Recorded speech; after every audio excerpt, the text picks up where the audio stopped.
Frères et sœurs dans le Christ, soyez les bienvenus à notre page d'évangile quotidienne où nous venons nous abreuver sans cesse de la parole du Seigneur. Je suis le Père Charles Poix, vicaire à la paroisse Saint-Jacques-des-Deux-Plateaux dans l'archidiocèse d'Abidjan. Avant tout propos, je souhaite à tous et à chacun une bonne, heureuse, sainte année 2023. Je prie pour que vous ayez les deux vertus essentielles à toute entreprise, c'est-à-dire la vie et la santé. Car une vie sans santé est vide et une santé sans vie est nulle.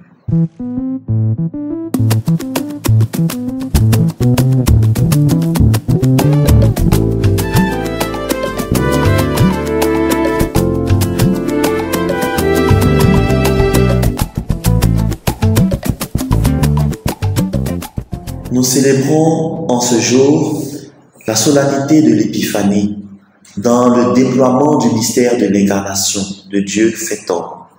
Et si à Noël, l'accent avait été mis sur Jésus comme le sauveur du peuple d'Israël, à l'Épiphanie, Jésus se présente par la visite des mages comme le sauveur universel. Méditons les textes qui nous sont proposés par notre Mère Église au cours de la liturgie. La première lecture, relative au chapitre 60 du livre d'Isaïe, le verset 1 à 6, nous parle de cette lumière qui viendra attirer toutes les nations, le peuple d'Israël y compris, sans exception de race ni de culture. C'est Dieu qui rassemble l'humanité tout entière. Si le peuple d'Israël s'est toujours considéré comme un peuple mis à part parce qu'il était élu par Dieu, le Seigneur lui révèle au cours de sa pédagogie, dans sa révélation, qu'il n'est pas seulement le peuple privilégié. Il n'était qu'une préfiguration du mystère de Dieu. Nous devons donc comprendre que être chrétien, baptisé, confirmé, ne nous donne pas le monopole de la vérité. Cela doit nous apprendre au contraire les vertus de l'humilité et de la simplicité que nous devons imiter en imitant l'action de Dieu. Dieu qui ne fait pas de différence entre les hommes. Cette vision universaliste de Dieu est partagée justement avec la lettre aux Éphésiens, quand Saint Paul, au chapitre 3, les versets 2 à 3 et 5 à 6, nous révèle qu'effectivement le mystère de Dieu était destiné à éclairer toute l'humanité. Il s'agit là de voir dans le plan de Dieu le fait que le salut que le Christ est venu apporter ne concerne pas seulement une partie de l'humanité, mais toute l'humanité. Autrement dit, par la venue du Christ, tous les hommes sont unis dans la même et seule famille autour de Dieu. On comprendra alors pourquoi dans l'évangile qui nous relate l'épisode de la visite des mages, ces hommes venus depuis l'Orient qui ont bravé les dangers de la route viennent adorer l'enfant Dieu à la vue de son étoile. Étoile qui les a guidés jusqu'à l'endroit où reposait l'enfant. Il convient donc de retenir deux points qui pourraient éclairer notre méditation à l'occasion de cette solennité de l'Épiphanie. La première, l'étoile qui guide les mages disparaît quand ils rencontrent Hérode. Il y a un signe à comprendre. Dieu se laisse trouver lorsque nous le cherchons dans la vérité.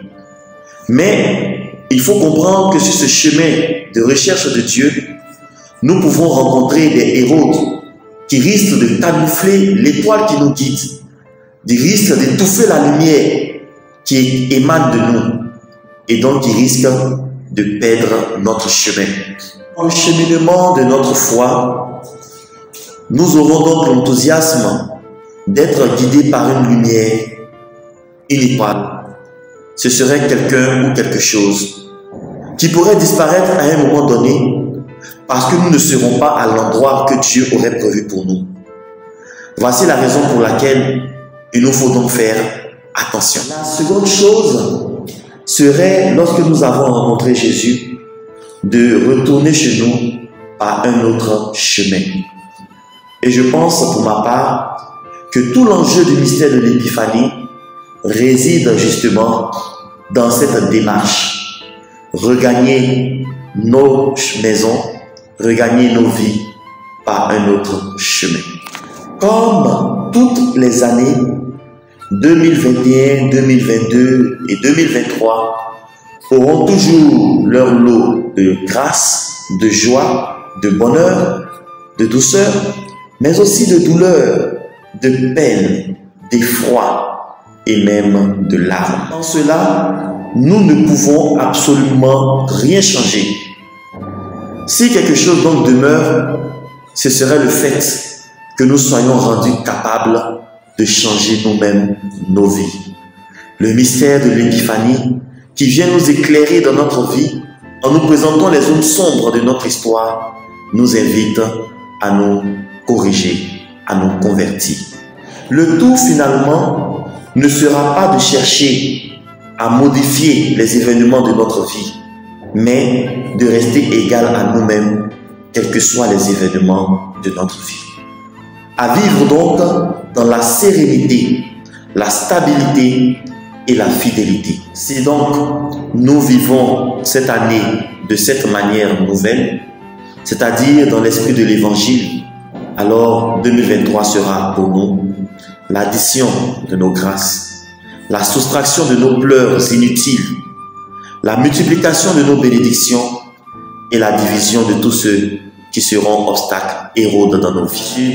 De terminer mes prédications, je termine par ce conseil du dimanche. Personne ne peut rencontrer le Christ sans que sa vie soit transformée, parce qu'un chemin inattendu finit par s'ouvrir.